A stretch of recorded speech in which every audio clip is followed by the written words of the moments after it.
नमस्कार प्रेमी श्रोताओं, स्वागत है आपका हिंदी साहित्य की इस श्रव्य यात्रा में। हम यहाँ प्रस्तुत करते हैं उन शब्दों को जो आत्मा को छू जाए और मन को विचारों से भर दे। तो आइए सुनते हैं मुंशी प्रेमचंद की कहानी बूढ़ी काकी, जिनकी लेखनी भावों की गहराई को शब्द देती है। आइए इस साहित्यिक संसार में प्रवेश करते हैं, जहाँ शब्द बोलते हैं और भावनाएं बहती हैं। जी हाँ, साथ के सुबह और कोई चेष्टा शेष न थी और न अपने कष्टों की ओर आकर्षित करने का रोने के अतिरिक्त कोई दूसरा सहारा ही। समस्त इंद्रियां, नेत्र, हाथ और पैर जवाब दे चुके थे। पृथ्वी पर पड़ी रहती और घर वाले कोई बात उनकी इच्छा के प्रतिकूल करते, भोजन का समय टल जाता या उसका परिणाम पूर्ण होता तो बाजार से कोई वस्तु आती और ना मिलती तो ये रोने लगती। रोना सिसकना साधारण रोना न था, वे गला फाड़ फाड़ कर रोती थी। उनके पतिदेव को स्वर्ग सिधारे कालांतर हो चुका था। बेटे तरुण होकर चल बसे थे। अब एक भतीजे के अलावा और कोई न था। उसी भतीजे के नाम उन्होंने अपनी सारी संपत्ति लिख दी थी। भतीजे ने सारी संपत्ति लिखाते समय खूब लंबे चौड़े वादे किए, किंतु वे सब वादे केवल कुली डिपो के दलालों के दिखाए हुए सब्ज बाग थे। यद्यपि उस संपत्ति की वार्षिक आय 150-200 रुपए से कम न थी, तथापि बूढ़ी काकी को पेट भर भोजन भी कठिनाई से मिलता था। इसमें उनके भतीजे पंडित बुद्धिराम का अपराध था अथवा उनकी अर्धांगिनी रूपा का, इसका निर्णय करना सहज नहीं। बुद्धिराम स्वभाव के सज्जन थे, किंतु उसी समय तक जब तक कि उनके कोष पर आंच न आए। रूपा स्वभाव से तीव्र थी, सही, पर ईश्वर से डरती थी। अतः बूढ़ी काकी को उसकी तीव्रता उतनी न खलती थी जितना बुद्धिराम का भलमन हाथ। बुद्धिराम को कभी कभी अपने अत्याचार का खेद होता था। विचारते कि इसी संपत्ति के कारण मैं इस समय भला मानुस बना बैठा हूँ। यदि भौतिक आश्वासन और सूखी सहानुभूति से स्थिति में सुधार हो सकता, उन्हें कदाचित कोई आपत्ति न होती, परंतु विशेष व्यय का भय उनकी सुचेष्टा को दबाए रखता था। यहाँ तक कि यदि द्वार पर कोई भला आदमी बैठा होता और बूढ़ी काकी उस समय अपना राग अलापने लगती तो वह आग हो जाते और घर में आते उन्हें जोर से डांटते। लड़कों को बुढ़ों से स्वाभाविक विद्वेष होता है और फिर जब माता पिता का यह रंग देखते तो वे बूढ़ी काकी को और सताया करते। कोई चुटकी काट कर भागता, कोई इन पर पानी की कुल्ली कर देता। काकी चीख मार कर रोती, परंतु यह बात प्रसिद्ध थी कि वह केवल खाने के लिए रोती हैं। अतः उनके संताप और आर्तनाद को कोई ध्यान नहीं देता था।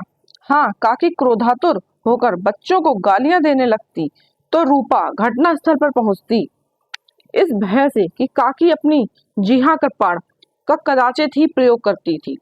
यद्यपि उपद्रव शांति का यह उपाय रोने से कहीं अधिक उपयुक्त था।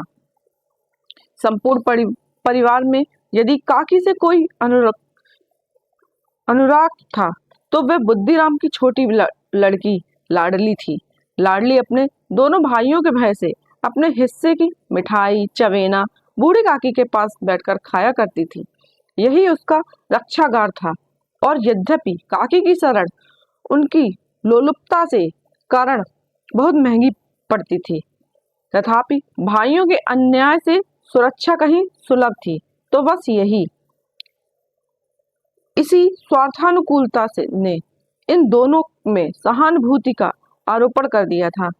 रात का समय था। बुद्धिराम के द्वार पर शहनाई बज रही थी और गांव के बच्चों का झुंड विस्मयपूर्ण नेत्रों से गाने का रसवादन कर रहा था। चारपाइयों पर मेहमान विश्राम करते हुए नाइयों से मुक्कियां लगवा रहे थे। समीप खड़ा भाट विरुदावली सुना रहा था और कुछ भावज मेहमानों की वाह वाह पर ऐसा खुश हो रहा था मानो इस वाहवाह का यथार्थ में वही अधिकारी हो। जो एक अंग्रेजी पढ़े हुए नवयुवक इन व्यवहारों से उदासीन थे, वे इस गवार मंडली में बोलना अथवा सम्मिलित होना अपनी प्रतिष्ठा के प्रतिकूल समझते थे। आज बुद्धिराम के बड़े लड़के मुखराम का तिलक आया है, वह उसी का उत्सव है। घर के भीतर स्त्रियां गा रही थीं और रूपा मेहमानों के लिए भोजन में व्यस्त थी। भट्टियों पर कढ़ा चढ़ रहे थे, एक में पुड़ियां कचौड़ियां निकल रही थीं, दूसरे में अन्य पकवान बनते थे। एक बड़े हंडे में मसालेदार तरकारी पक रही थी। घी और मसाला क्षुधावर्धक सुगंधी चारों ओर फैली हुई थी। बूढ़ी काकी अपनी कोठरी में शोक में विचार की भांति बैठी हुई थी। यह स्वाद मिश्रित सुगंधी उन्हें बेचैन कर रही थी। वे मन ही मन विचार कर रही थी, संभवतः मुझे पूड़ियां न मिलेंगी। इतनी देर हो गई, कोई भोजन लेकर नहीं आया। मालूम होता है सब लोग भोजन कर चुके हैं, मेरे लिए कुछ ना बचा। यह सोचकर उन्हें रोना आया, परंतु अपशगुन के भय से वह रो न सकी। आहा, कैसी सुगंधी है! अब मुझे कौन पूछता है, जब रोटियों के ही लाले पड़े हैं तब ऐसे भाग्य कहाँ कि भरपेट पुड़ियां मिले। यह विचार कर उन्हें रोना आया, कलेजे में हूक सी उठने लगी, परंतु रूपा के भय से उन्होंने फिर मौन धारण कर लिया। बूढ़ी काकी देर तक इन्हीं दुखदायक विचारों में डूबी रही। घी और मसालों की सुगंधी रह रहकर मन को आपे से बाहर किए हो देती थी। मुंह में पानी भर भर आता था। पुड़ियों का स्वाद स्मरण करके हृदय में गुदगुदी होने लगती थी। किसे पुकारूं, आज लाडली बेटी भी नहीं आई। दोनों छोकरे सदा दिख दिया करते थे, आज उनका भी कहीं पता नहीं। कुछ मालूम तो होता कि क्या बन रहा है। बूढ़ी काकी की कल्पना में पुड़ियों की तस्वीर नाचने लगी। खूब लाल लाल फूली फूली नरम नरम होगी। रूपा ने भली भांति भोजन किया होगा। कचौड़ियों में अजवाइन और इलायची की महक आ रही होगी। एक पुड़ी मिलती तो जरा हाथ में लेकर देखती, क्यों न चलकर कढ़ा के सामने ही बैठूं। पुड़ियां छन छन कर तैयार होंगी, कढ़ा में गरम गरम निकलकर थाल में रखी जाती होंगी। फूल हम घर से भी सूंघ सकते हैं, परंतु वाटिका में कुछ और बात होती है। इस प्रकार निर्णय करके बूढ़ी काकी उकड़ू बैठकर हाथों के बल सरकती हुई बड़ी कठिनाई से चौखट से उतरी और धीरे धीरे रेंगती हुई कढ़ा के पास जा बैठी। यहाँ आने पर उन्हें उतना ही धैर्य हुआ जितना भूखे कुत्ते को खाने वाले के सम्मुख बैठने से होता है। रूपा इस समय कार्यभार में उद्विग्न हो रही थी।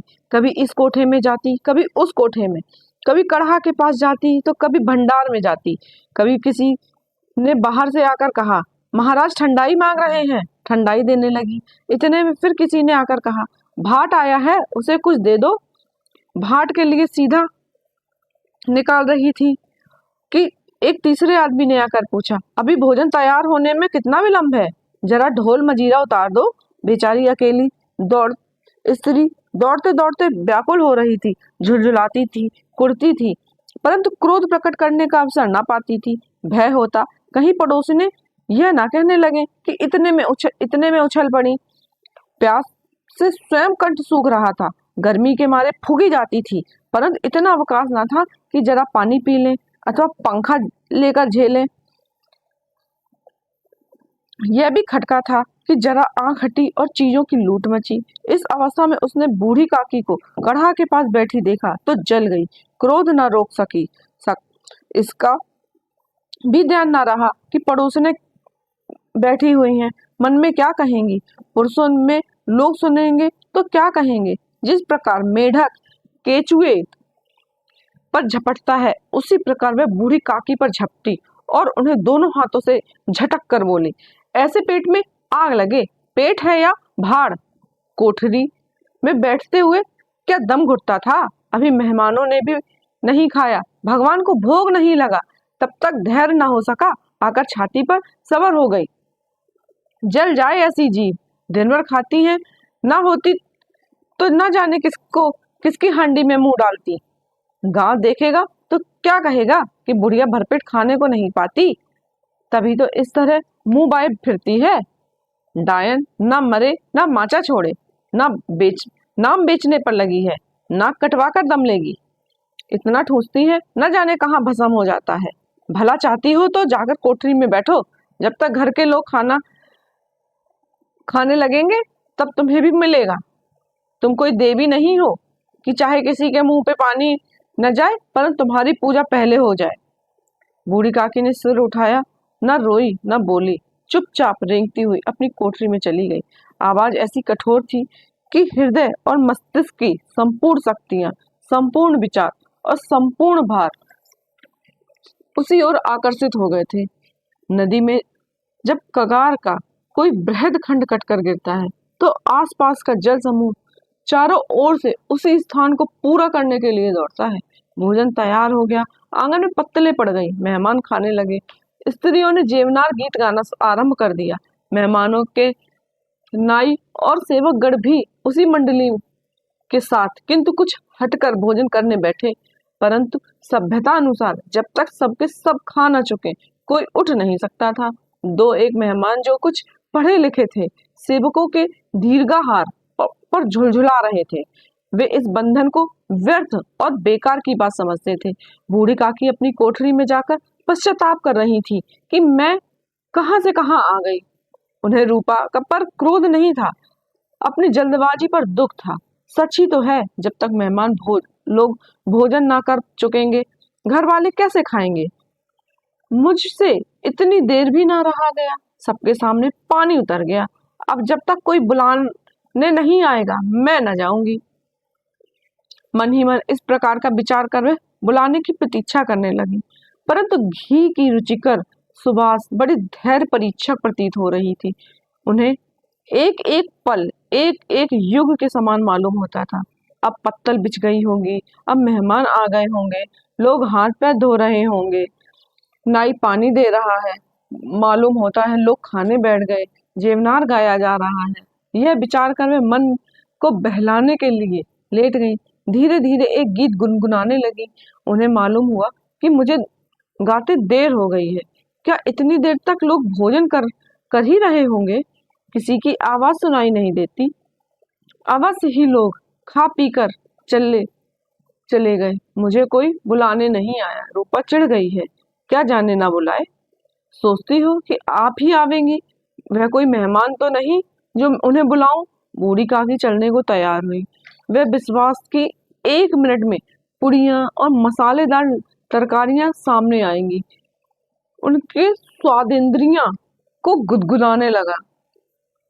उन्हें मन में तरह तरह के मंसूबे बांधे। पहले तरकारी से पुड़ियां खाऊंगी, फिर दही और शक्कर से कचौरियां रायते के साथ मजेदार मालूम होगी। चाहे कोई बुरा माने चाहे भला, मैं तो मांग मांग कर खाऊंगी। यही ना लोग कहेंगे कि उन्हें विचार नहीं। कहा करे, इतने दिन के बाद पुड़ियां मिल रही हैं तो मैं मुंह जूठा करके न थोड़े ही उठ जाऊंगी। इस उकड़ू बैठ सरकते हुए आंगन में आई, परंतु हाय दुर्भाग्य, अभिलाषा ने अपने पुराने स्वभाव के अनुसार समय की मिथ्या कल्पना की थी। मेहमान मंडली अभी बैठी हुई थी। कोई खाकर उंगलियां चाटता, कोई तिरछे नेत्रों से देखता था और कोई अभी खा रहे हैं या नहीं। कोई इस चिंता में था कि पत्तल पर पुड़ियां छूटी जाती हैं, किसी तरह इन्हें भीतर रख लेता। कोई दही खाकर चटकारता था, परंतु दूसरा दोना मांगने में संकोच करता था। इतने में बूढ़ी काकी रेंगती हुई उनके बीच आ पहुंची। कई आदमी चौंक कर उठ खड़े हुए, पुकारने लगे, अरे ये बुढ़िया कौन है? ये कहाँ से आ गई? देखो किसी को छू न दे। पंडित बुद्धिराम काकी को देखते ही क्रोध से तिलमिला गए। पुड़ियों की थाल लिए खड़े थे, थाल को जमीन पर पटक दिया और जिस प्रकार निर्दयी महाजन अपने किसी बेईमान और भगौड़े कर्जदार को देखते ही उसका टेटुआ पकड़ लेता है, उसी तरह लपक कर उन्होंने काकी के दोनों हाथ पकड़े और घसीटते हुए लाकर उन्हें अंधेरी कोठरी में धम से पटक दिया। आशा रूपी वाटिका लू के एक झोंके में विनष्ट हो गई। मेहमानों ने भोजन किया, घर वालों ने भोजन किया, बाजे वाले धोबी चमार भी भोजन कर चुके, परंतु बूढ़ी काकी को किसी ने ना पूछा। बुद्धिराम और रूपा दोनों ही काकी को उनकी निर्लज्जता के लिए दंड देने का निश्चय कर चुके थे। उनके बुढ़ापे पर, दीनता पर और हत्यान ज्ञान पर किसी को करुणा न आई थी। अकेली लाडली उनके लिए कुढ़ रही थी।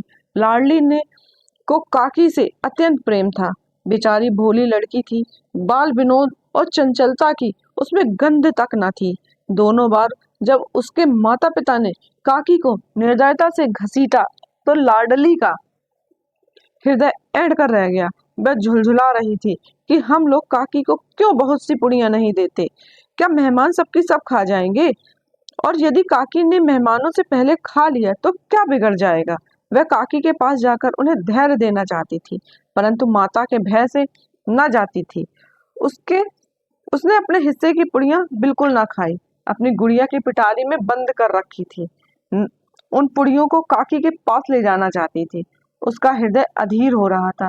बूढ़ी काकी मेरी बात सुनते ही उठ बैठेंगी, पुड़ियां देख कैसी प्रसन्न होगी, मुझे खूब प्यार करेंगी।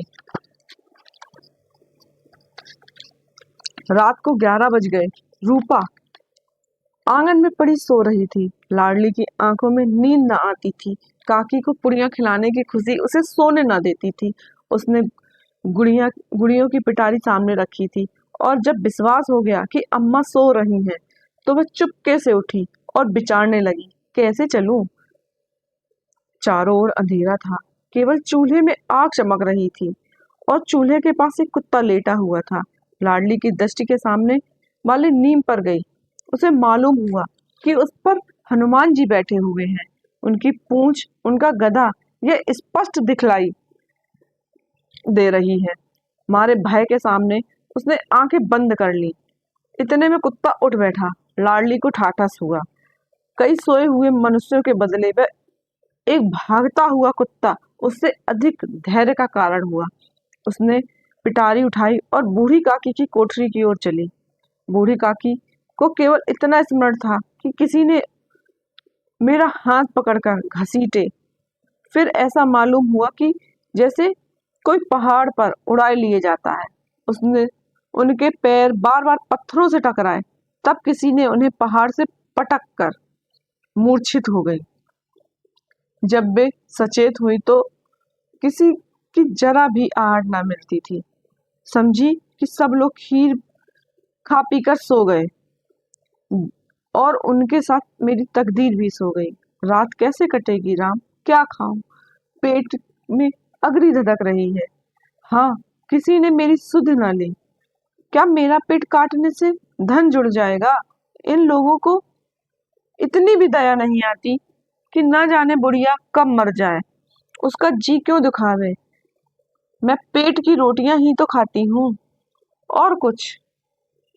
इस पर यह हाल मैं अंधी अपाहिज ठहरी, ना कुछ सुनूं ना बूझूं। यदि आंगन में चली गई तो क्या बुद्धिराम ने इतना कहते न बनता था? काकी अभी लोग खा रहे हैं, या फिर आना। मुझे घसीटा, पटका, उन्हीं पूड़ियों के लिए रूपा ने सबके सामने गालियां दी। उन्हीं पूड़ियां के लिए इतनी दुर्गति करने पर भी उनका पत्थर सा कलेजा ना पसीजा। सबको खिलाया, मेरी मेरी बात तक ना पूछी। जब तक ही ना दी तब अब क्या देंगे? यह विचार कर काकी निराशा में संतोष के साथ लेट गई। गिलानी से गला भर भर आता था, परंतु मेहमानों के भय से रोती ना थी। सहसा कानों में आवाज आई, काकी उठो, मैं पुड़ियां लाई हूँ। काकी ने लाडली की बोली पहचानी, चटपट उठ बैठी। दोनों हाथों से लाडली को टटोला और गोद में बैठा लिया। लाडली ने पुड़ियां निकाल कर दी। काकी ने पूछा, क्या तुम्हारी अम्मा ने दी है? लाडली ने कहा, नहीं, यह मेरे हिस्से की हैं। काकी पुड़ियों पर टूट पड़ी। 5 मिनट में पिटारी खाली हो गई। लाडली ने पूछा, काकी पेट भर गया? जैसे थोड़ी सी ठंडक के स्थान पर और भी गर्मी पैदा कर देती है, उसी भांति इन थोड़ी पुड़ियों ने काकी की क्षुधा और इच्छा को और उत्तेजित कर दिया। बोली, नहीं बेटा, जाकर अम्मा से और मांग लाओ। लाडली ने कहा, अम्मा सोती हैं, जगाऊंगी तो मारेंगी। काकी ने पिटारी को फिर टटोला। उसमें कुछ खुरचन गिरी थी, बार बार ओंठ चाटती थी, चटकारे भरती थी। हृदय महसूस रहा था कि और पुड़ियां कैसे पाऊं।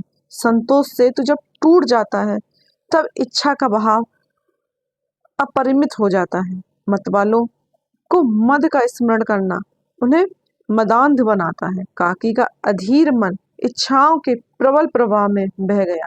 उचित और अनुचित का विचार जाता रहा। वे कुछ देर तक इस इच्छा को रोकती रही। सहसा लाडली से बोली, मेरा हाथ पकड़कर वहां ले चलो जहां मेहमानों ने बैठकर भोजन किया है। लाडली उनका अभिप्राय समझ न सकी।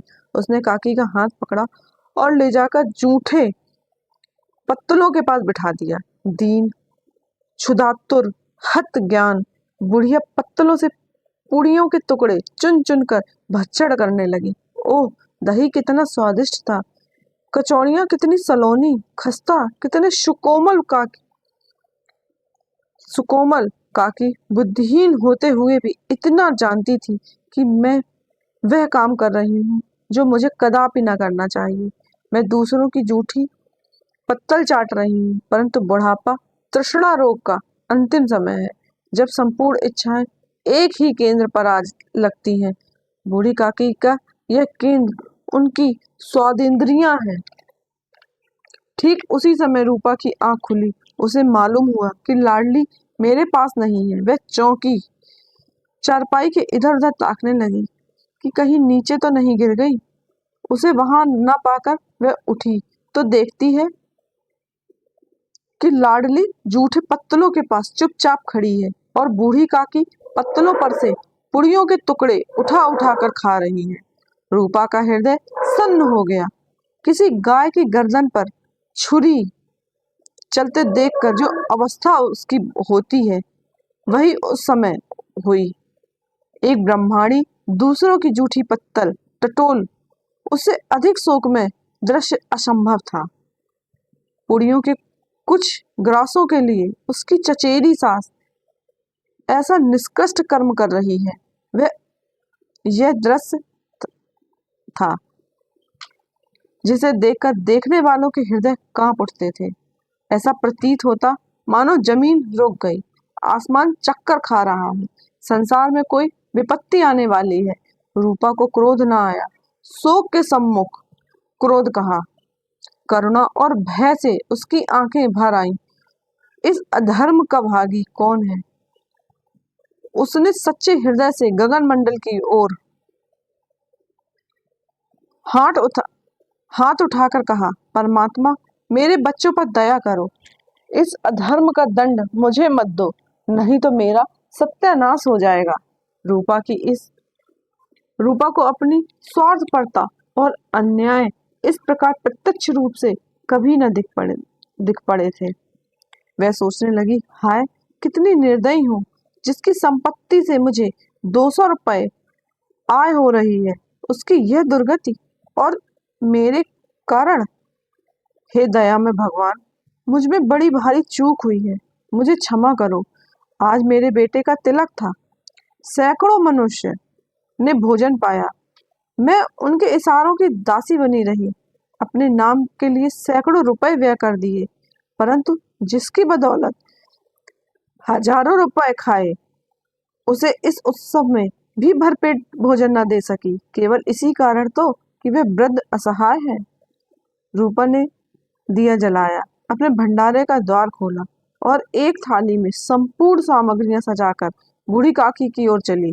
आधी रात जा चुकी थी। आकाश के पर तारों के थाल सजे हुए थे और उन पर बैठे हुए देवगण स्वर्गीय पदार्थ सजा रहे थे, परंतु उसमें किसी को वह परमानंद प्राप्त न हो सकता था जो बूढ़ी काकी को अपने सम्मुख थाल देखकर प्राप्त हुआ।